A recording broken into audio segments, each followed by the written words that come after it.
Hey everyone, it's Callum from Cagefront here. Welcome back to the channel, and if you are new here, welcome to the channel. We are going to be predicting and breaking down a UFC fight night, Brandon Moreno versus Steve Erceg, which is happening in Mexico City. And the last time we had a card revolve around Mexico, it was the Sphere, which is going to be hard to top, but honestly, this card bangs. This is going to be a very, very good fight night, I definitely do believe. We have got guys like Ateba Gautier coming through, who is off Dana White's Contender Series. He's 22 years old, and he is an absolute physical freak for 185 pounds. Then we've got Raul Rosas Jr. back in the mix as well, staple for Mexican fight cards, as well as an absolute certified execution of a co-main event between Manuel Torres and Dober. Someone is going to die in that fight, and I am here for it. And then we obviously have Brandon Moreno, who has just resurged fantastically well after taking time off and fighting Amir Albazi. And then we've got Steve Erceg, who's trying to climb back through in the best way possible after a 2-fight loss streak to try and take Brandon Moreno out in his home country. So this card has got a lot of good things going for it. So without further ado, let's get into the first fight of Hubbard versus MarQuel Mederos. So Austin Hubbard, he's got the experience advantage here, and he is ultimately a bit more well-rounded. He's kind of a bit more versed on the ground when it comes to just straight wrestling. But the weight in the striking is what I'm really looking for in this matchup stylistically. And that advantage goes to MarQuel Mederos here. Granted, MarQuel, he's coming in on short notice, but stylistically, I just like him a bit more in this fight. He's just got heavier striking. He's got really nice leg kicks. He's pretty much finished almost all of his fights by KO.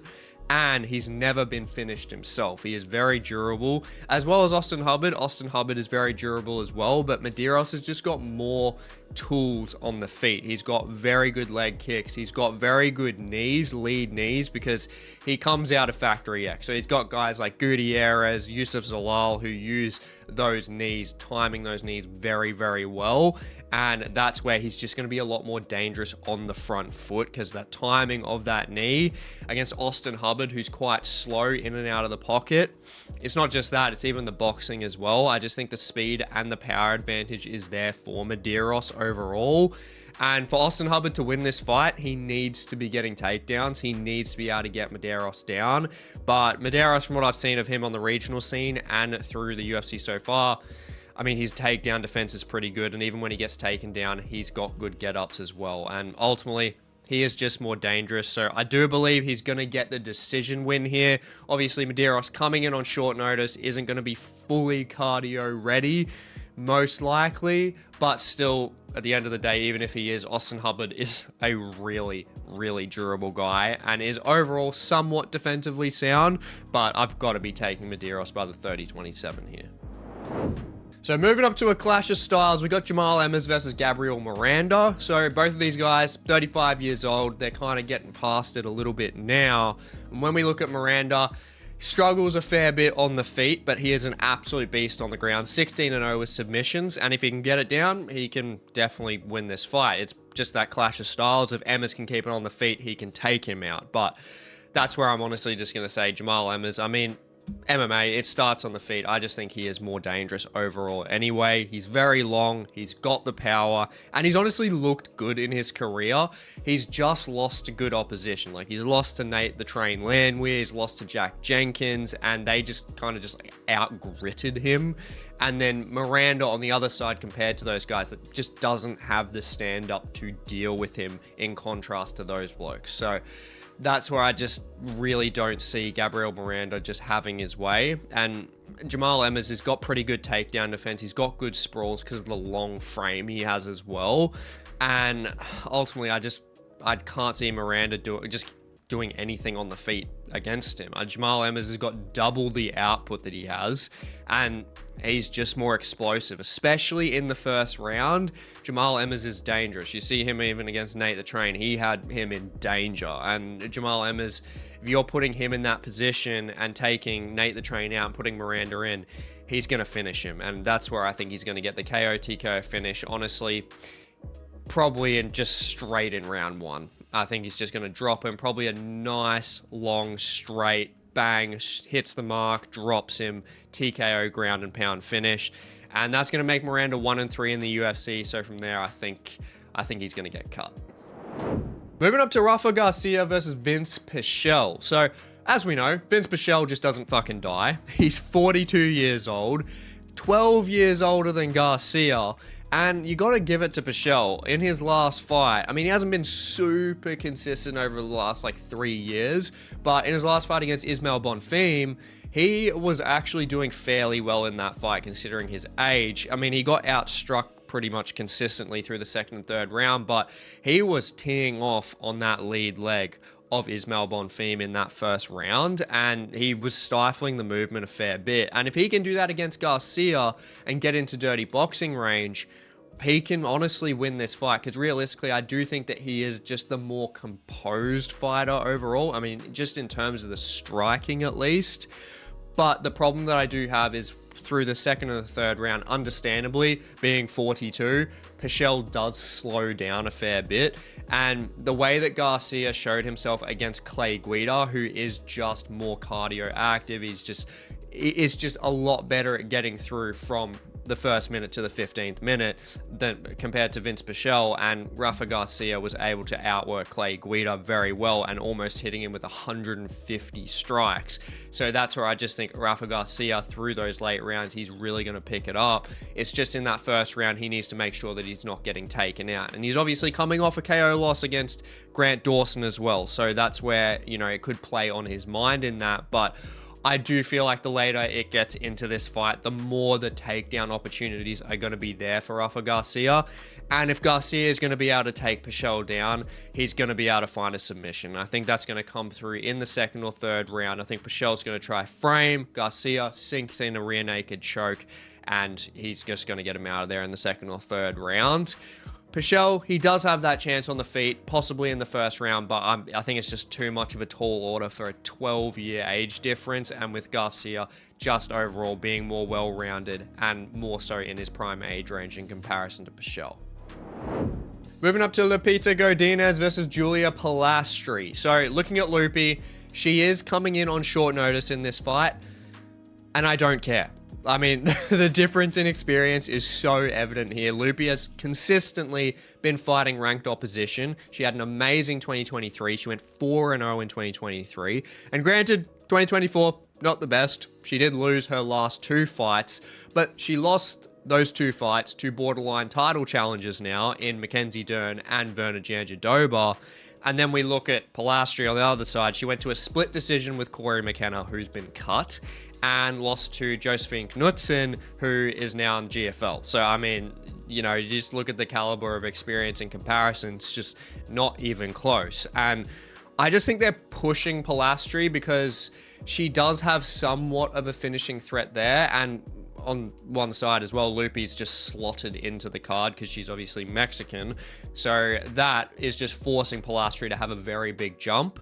And Polastri, honestly, her only chance in winning this is like out-muscling Godinez and putting her on her back just to make sure she can pretty much stifle any offense that she does have. But that is just not happening. Godinez, first of all, has good takedown defense and amazing just defense on the feet overall as well. Great tight guard, and on the ground, good luck submitting her. Like, it's going to be extremely difficult unless she, like, Polastri hurts her. Other than that, there's just no chance. Godinez never been finished before. Granted, Polastri hasn't either, but that's where the experience difference is just so evident. I mean, Loopy Godinez, she's going to be able to outstrike Polastri here. She's just a lot more technical on the feet. Polastri as well has very poor movement laterally, and that's where Godinez, within that boxing range, just tighter boxing, she's going to be able to hit the mark a lot better than Polastri is going to be able to. And Loopy Godinez could definitely, honestly, hunt takedowns in this fight because Polastri, off her back, realistically isn't the best anyway. And yeah, Loopy, I think wherever this goes, she's going to be able to take it. It's going to be a 30-27 decision here. But if Polastri seriously just does not fix that lateral movement, just her movement in general, from her last fight to this one, Loopy Godinez genuinely might not look it from the KO record, but she could genuinely get a finish in like the second or third round if that movement is just not there. But I am going to be going with the decision win on this one. Now moving up the card to Melaquizael Costa versus C-Rod. This is a very, very interesting fight because C-Rod is going up against a grappler who isn't either a prospect or a veteran. Melaquizael Costa, he is a guy that is, you know, kind of that prospect who's coming off a good win against Andre Feely, so he's evidently just dangerous on the ground, and he deserves to be in that upper area of the rankings now, and so does C-Rod. They're very, very close when it comes to skill for skill. But I do want to say that Christian Rodriguez, the thing that I do like about him in this matchup is, granted, Melaquizael Costa, like, he's got the KO power there. He's got more of a finishing threat on the feet. And on the ground, these guys honestly just going to be tied up in terms of just their submission-based strengths. They're both very similar in terms of who could honestly get a submission. It's very close. But the problem is, for Costa in comparison to Rodriguez, Rodriguez has a very good wrestling-based game, pure wrestling-based game, and is so transitionally aware. And with that pure wrestling that he does have, in combination with the transition defense and that awareness, Melaquizael Costa is going to struggle to actually find the point where he can actually get the submission. And if he isn't able to, and C-Rod is able to utilize that wrestling, then that's where C-Rod is going to be able to drown out the clock like he does with a lot of his decision-based wins, and just pretty much just out chess play him on the ground. And that's where I think he's going to be able to get the decision win. I think it's going to be like a 29-28. I think Melky will probably get wild either straight out the gates or in round 3 after Rodriguez does start controlling him. But Rodriguez is a hard guy to get out of there. He is pretty defensively sound on the feet. And yeah, I mean, unless Rodriguez does get hurt, I just don't see Costa being able to submit him. And I don't really see Rodriguez being able to submit Costa either, to be honest. That's where I just think the wrestling is absolutely crucial in this matchup. And Rodriguez has got better wrestling over Costa. Moving up to Jose Medina versus Ateba Gautier. So all the noise is on Ateba Gautier for good reason. The guy is like Francis Ngannou Jr. coming out of Cameroon, just an absolute physical fucking specimen. And he's also like another, you know, like Mansour Abdul Malik, who is another physical specimen, especially for middleweight, just an absolute unit. And with that said, I talk all about Mansour Abdul Malik being the hottest prospect in the middleweight division in this video here. I highly recommend you check this one out if you haven't already. But back to Ateba, he's super young, he's 22 years old, but he is so explosive, he's strong, he's got the power, but most importantly, his takedown defense is actually somewhat decent, and his technical striking is there as well. And it's like not like super amazing to the point where he's like a laser or anything, but it's definitely there. And mixing it with that power, I mean, he is dangerous. He's not like just like a kitchen sink throwing, you know, Ngannou against Jairzinho kind of fighter. He's actually quite technical when it comes to his striking. And he looked great on Dana White's Contender Series against NATO, especially with that takedown defense leading through the first round. But the thing I did like about Gautier going through it is his cardio was actually very, very good. I mean, that could obviously be because he's so young, but the guy, honestly, he's just a physical freak. He's got 4 inches of height over Medina, and then he's got like 6 to 7 inches of reach over this guy. And look, Medina, I don't think he's UFC caliber overall. He has fought some pretty tough opposition, but I just don't really think that he has the offensive technical output to really go much further. And unless he can like drag and control Gautier on the ground, I just don't see him winning this fight. And Gautier is just so difficult to just out muscle on the ground anyway. And Medina doesn't have this form of great wrestling base. And don't get me wrong, Medina has fought better opposition. He's fought Gadzia Zulov and he's fought Zach Reese, who are both KO threats, but I mean, it's just to the fact that Gautier is just another one of these guys that is so explosive, is fast, and has a bigger build to him as well. Now, Jose Medina, the thing that I do like and completely respect about him is his fucking chin. His chin is ridiculous. His chin is so good. He is very, very difficult to get out of there. And honestly, if I had seen Gautier have a very suspect gas tank, I'd probably honestly be taking Medina in this fight. Because if Medina gets through the first round, then he just slugs it out in the second and third, gets the wrestling going, and then just takes a decision. But the problem is with Gautier is that he has a good gas tank, and that's where I just don't think Gautier is going to get out controlled. I mean, he's not, he's not slower than Medina as well. I just see there's too many avenues for Gautier to take this win, especially with that technical striking at his age and the power that he brings. I do think that it's going to be a decision win here. I think it might be like 29-28. I do think Medina, just how gritty this guy is, I do think that he can possibly drag out a round from Gautier late, but I just think the first and second round is just going to be Gautier teeing off and Medina just surviving, and Gautier, he's not going to get a KO, but he's going to get the win regardless.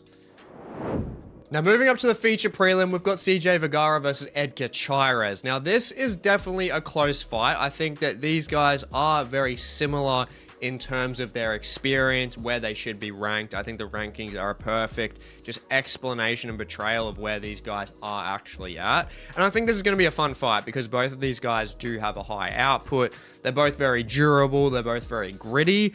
And CJ Vergara on one side, he is the more active guy. He's got a higher volume and he's a bit better with his accuracy overall. But he does allow himself to get put on the back foot a lot in his fights. And Chairez is very dangerous when he gets the momentum when he is on the front foot, which we got to see against Joshua Van at the Sphere, mincing up his legs and almost chinning him with an uppercut and a spinning back fist. So Chairez, he's got these unorthodox tools there as well, and he is just very dangerous on that front foot with that boxing. And not to mention, the only guys that he's lost to in the UFC are literally Josh Van and Tatsuro Taira, two guys that are ranked. He's just much more well-rounded, has just the better outcomes overall. And if it gets to the ground, which if Vergara does shoot in on Chairez, if Chairez is just getting too active, Chairez is just very, very good off his back, got a very good guillotine, and he could definitely catch Vergara there.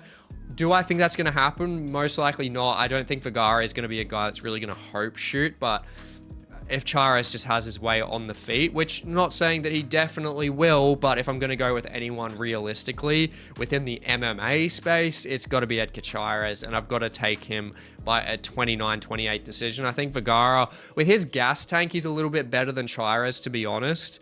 I mean, Chairez, a lot of the time when we see him lose, when it comes to anything via decision, especially with Josh Van, it's because his body's getting ripped to fucking shreds. But CJ Vergara, he's not really a body hunter. He's more of a head hunter, to be honest. And I mean, I do think when it comes to him coming through to that third round, I think he can outland Chairez with some more volume. But I think Chairez is just going to do too much, whether it comes to the ground game, getting it to the ground, or just outstriking him within the first two rounds and taking that decision win. Now, onto the main card, we have got Ronaldo Rodriguez versus Kevin Borjas. Now, Borjas is coming off a pretty bad loss to Alessandro Costa and also lost to Joshua Van. But in that Joshua Van fight, he did have him in trouble at points early. God, we're talking about Joshua Van a lot in this card. But regardless, the positive or negative performance for Borjas, either way, it just doesn't matter to me because he's just fought better competition than Ronaldo Rodriguez has. And Ronaldo Rodriguez, I'm just not the biggest fan of him, to be honest. He realistically just hasn't looked that good. He hasn't fought anyone notable on the regional scene. And he arguably lost to O'Day Osborne. I mean, being on the brink of the Shadow Realm like 2 to 3 bloody times in that fight. And ultimately, unless Ronaldo like really just drags this fight to the ground and tries to hunt the submission against Borjas, Borjas can definitely win this fight. He hits at almost double the output and has tidier kickboxing. I mean, you put him with the performance that he had against Josh Van, put Ronaldo in Van's place, and I'm confident Borjas is going to be taking him out. Like honestly, Borjas, I just believe that he is the better fighter here. And granted, with Ronaldo, you got to give some respect. You know, he's got that fucking damn Mexican durability on his side. And granted, Borjas has got the KO power. But I think with Rodriguez and his submission-based threat, I don't think Borjas is going to want to overextend too much. And he doesn't really, to be honest. He's more so of that tidier kickboxer. He's kind of like a worse Daniel Marcos and a smaller Daniel Marcos. And that's where I do think Borjas, if he actually just plays his game, especially with that reach advantage too, and how bad Rodriguez's actual defense is when it comes to his striking, I've got to give Borjas the 29-28 decision here. I think he's going to be able to get it done. I just think he's going to be able to outland Rodriguez through the first and third round. And then I think in the second, I mean, Rodriguez, I think he'll have some just form of just aggressive comeback and then, you know, really start hitting takedowns. But then, yeah, I think Borjas really just picks up the takedown defense, stuffing the takedowns in the third round and outstriking him to get that 29-28 decision. Now, moving up to Simon Oliveira versus David Martinez. So we have got a pretty good clash of styles fight here. We got Simon Oliveira, who definitely has the submission threat here and the experience. And then we've got David Martinez, who is the hot prospect and has very heavy striking.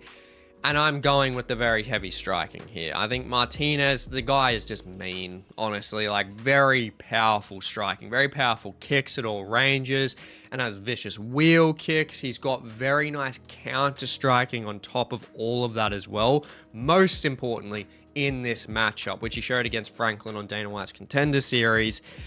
And granted, Oliveira, he's got the reach advantage. He's longer, he's got a bigger build, and he's got KOs on his record as well. But he's just not clean in the striking at all. And look, if Martinez just overextends, similar to Rodriguez and Borjas, if he overextends, Oliveira grabs his back or something and takes him down, I mean, he's going to be in Oliveira's world, and Oliveira will probably be able to submit him, to be honest. But honestly, just the technical flaws that Oliveira has on the feet, I seriously just do not like him in this fight. And I just don't think he's UFC caliber, to be honest. He's had a pretty poor showing so far. And looking at David Martinez, I think he's just going to expose those fundamental flaws anyway. I mean, with him having so much power against a guy that keeps his hands low, doesn't have a strong striking arsenal as well, and is way too telegraphed with his takedowns, I mean, he literally puts nothing in front of his takedown. It just literally set it up. He literally just shoots so far out, gets stifled. I mean, Daniel Marcos stifled all of his shots, and that's where he's just hope shooting. And he's a guy that's going to do that if Martinez is piecing him up, and will piece him up on the feet, realistically. I just think the striking is better from Martinez, and if Oliveira can't get this to the ground, I think Martinez is going to chin him. I just don't think he's going to be able to set up those takedowns to get Martinez down and submit him. I just don't see it happening. I think Martinez, he's got an opportunity in front of him to get this KO in the first or second round, to be honest. I just don't think Oliveira is impressive from what I've seen, and Martinez does not run out of cardio. He's extremely aggressive, very powerful, and he's got a lot of momentum at the moment. So yeah, got to be taking the prospect in this one. Moving up to Raul Rosas Jr. versus Vinc Morales. So, aside from Terrence Mitchell, if you count him, this is the second veteran that Rosas will be facing in his career. And Morales, the guy is having a pretty quick turnaround against a very entertaining fight with Elijah Smith, which he did look pretty good in, but he did struggle with the strike speed against him. But I'll say that he did use pretty nice high output combinations in that fight to land some clean shots, which, transferring over to this one, Raul Rosas Jr. needs to be wary of, because overall, Morales is just the tidier on the feet. He's got the experience, he's got the durability as well, and the pressure and the reach advantage actually as well. And when it comes to Raul Rosas Jr. getting this on the ground, you just got to be a little bit careful of Morales when it comes to the submissions off his back. That's what will make it very, very tricky for Rosas, especially just going against the experience anyway, with Morales being fairly well-rounded. But Rosas, the thing that I do like about him in this matchup, just coming through his career now, at 20 years old, it's crazy, like literally just seeing him, like it felt like yesterday he was like 17 coming through the UFC, but the guy has improved his takedown offense very, very well, and to get it to where he wants it to be, obviously on the ground, and that's where his transitional capabilities and his ability to get the takedowns, especially after Morales getting taken down by Smith very easily, I think Rosas is really going to be able to just honestly just drag him out on the ground. I think he's going to be able to out transition him very well, and honestly kind of regretting this decision at the moment, but I do think Rosas will probably get a split decision win. I think it's going to be very back and forth.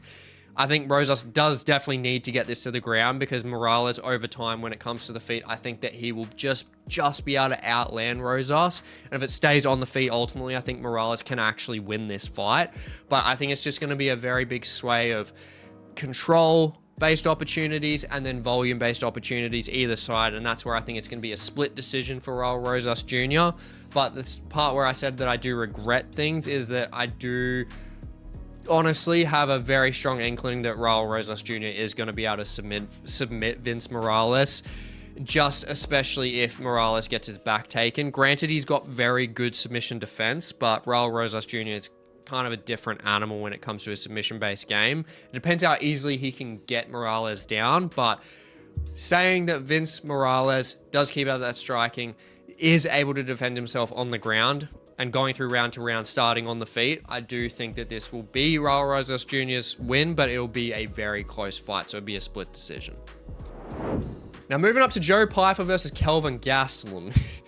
Kelvin Gastelum is a fucking dog, man. Definitely deserves to be in the Hall of Fame after his fight with Israel Adesanya, and he got that at UFC 312. Honestly, just a fantastic fight, and he's a very entertaining fighter.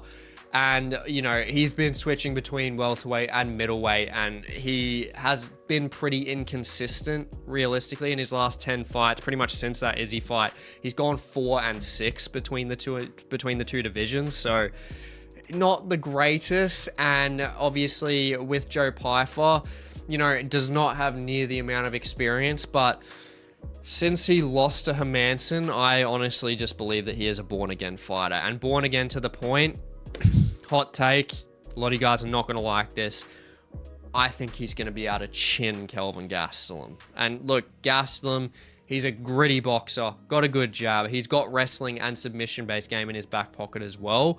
But he's just slowed down so much, as well as obviously being inconsistent, especially in these recent times within those last 10 fights. And he just hasn't faced as dangerous a striker as Pyfer since fighting Whitaker, who beat him convincingly, and before that, Israel Adesanya, who dropped him multiple times. And obviously with Gastelum, you know, he's still in his prime age range, but the guy, I just feel like he doesn't have the real, you know, want and grit to really, you know, get these wins. And that's where it's seriously dangerous, especially against a guy like Joe Pyfer, who is so explosive. He's a big guy. He's got the reach advantage here, especially in that first round. He is a beast, and I think that that's where that KO is going to come. Possibly a ground and pound TKO, but I think if Pyfer is going to get him out of there, is going to be in the first round. And if Gastelum survives clearly in the first round, honestly, I can see Gastelum winning this by a decision through the second and third, putting Pyfer on the back foot using tight, gritty boxing. Definitely a possibility there. But I think Pyfer's just learned so much from that Jack Hermansson fight, making sure that he's not on the damn back foot, because he's terrible on the back foot. He's got no head movement. I mean, he just doesn't move laterally well at all. And Kelvin Gastelum can expose that, but I just think Pyfer, just being that physical threat that he is, and what he did to Marc-Andre Barriault for starters, is just nuts. So that's where I think ultimately, I think the legendary chin is going to get completely cracked this time around. Now, moving on to our certified barn burner of a co-main event where someone is going to die. We have Drew Dober versus Manuel Torres, and this is a fucking awesome fight. Absolutely brilliant matchmaking here, because both of these guys are absolute KO machines. Someone is going to die, and I swear to God, if someone doesn't go to sleep in this fight, I am done with predictions. Honestly, this has got to be certified that someone is at least just getting finished here. And now either could take this fight in the first round within one exchange, because they just have that much power. But that's where it is a bit of a betting nightmare, obviously, to actually choose someone. But going off statistics and how they actually stylistically match up, I do believe that Manuel Torres is going to be able to redeem himself in front of his Mexican crowd, bouncing back from his terrible loss at the Sphere in front of his Mexican crowd. And this is going to be for a few reasons. Now, we look at that very bad loss to Ignacio Bahamondes at the Sphere. Bahamondes was a lot bigger, had the reach advantage and countered the looping hooks that Manuel Torres has a fucking bad knack of throwing all the time with the straight strikes absolutely perfectly, which exposed Torres' strike defense. But when we look in this fight, Torres has the 3-inch reach advantage over Dober here, and he's faster, has the better strike accuracy statistically, and most importantly, can exercise a wrestling and submission game, which we got to see against Chris Duncan, who is flying at the moment. And Torres, most likely not wanting to get chinned again, especially in front of those fans, I see him taking this to the ground very quickly and hunting a submission finish there. I think Dober, don't get me wrong, he's an entertaining kitchen sink throwing fucking slogger on the feet, but his ground game is a very big flaw. And Torres has as many submissions as he does KOs, and I can see him level changing in an exchange, taking Dober down and sinking in a rear naked choke in the first round when Dober tries to frame to get back up. And especially more so when he's trying to get back up, he's also trying to obviously avoid Torres's ground and pound, which is just as bad. So there's too many offensive options there for Dober to deal with. It's either he gets ground and pound out or he gets submitted, and I think it's going to be the submission win there. If Dober was younger and didn't have like the wrestling flaw and the submission-based defense flaws, I honestly would take him here because the experience on his side you just cannot ignore, and that's why this is so close. But Torres ultimately, as I've just stated, he does have the attributes to get this one done, and someone's getting slapped. Now, moving on to our main event, we have Brandon Moreno versus Steve Erceg. This is an awesome fight night to be topped off with a banger in this fight. I mean, both of these guys, as we know, are pretty much, they're just good everywhere. I mean, Steve Erceg is a fantastic BJJ black belt with great transitions and submissions, obviously, as well, from pretty much anywhere. And he's got great timing on his boxing. He's got very orthodox style boxing, but the matchmakers are either trying to get him another title shot as soon as possible because they like him, or are just trying to feed him to the wolves because they hate him for some reason. I honestly would have more faith in Erceg if this was before Moreno's fight in Edmonton against Albazi, because Moreno being refreshed and coming into that Albazi fight, he looked absolutely fantastic. Nullified all the wrestling of Albazi, pieced him up on the feet, and as good as Erceg's boxing is, he's never fought someone with as higher level boxing, and that's unorthodox boxing to make it more difficult. Moreno is very difficult to defend against with his strikes coming off just very weird angles, especially with his looping overhands, which the last overhand that touched Erceg sent him to the fucking shadow realm in his home state. And now he's coming into Moreno's backyard. So mentally, which is a big thing to play into this fight, Moreno coming back fresh and fighting in front of his people compared to Erceg fighting away with back-to-back losses, I don't see him winning this fight. He will literally have to out-grapple Moreno the entire time to make it happen. And that's like just not happening. I mean, he might be better transitionally than Moreno, but Moreno is good with his scrambles and his ability to reverse bad situations or just getting back to the feet in general. So obviously Erceg's not going to be able to hold him for 25 minutes. And on the feet, they have similar accuracy and output statistics, but the striking style is more so in Moreno's favor, as Moreno has fought many orthodox fighters like Erceg and Erceg has fought no unorthodox strikers like Moreno. And I'm honestly, that's where I believe Moreno, I think he can get this done via a TKO. I think he's going to be able to stifle the takedowns of Erceg.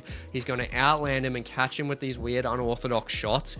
And when it gets into those championship rounds, I think that's where Moreno is just going to turn up and just be a different freak. I think he's really just going to hone in that he's in his home country, and coming off that Albazi win, he knows that he is still in the game hard. And he is just, I think with Erceg not being able to capitalize against that unorthodox striking and get it to the ground, I just think Moreno is going to be able to drop him with some form of hook or looping overhand and then ground and pound him out. Because Erceg defending after getting, knocked down, it's going to be very difficult against a guy like Moreno, who's very good transitionally on top anyway and knows how to find the finish with ground and pound. And that's where it's just going to be a struggle, seriously. And he's got the reach disadvantage here, whereas that's a huge problem in this matchup because Erceg getting into the range where he needs to hit his shots with the hands, that's where Moreno is going to be at a perfect position to land those looping shots. And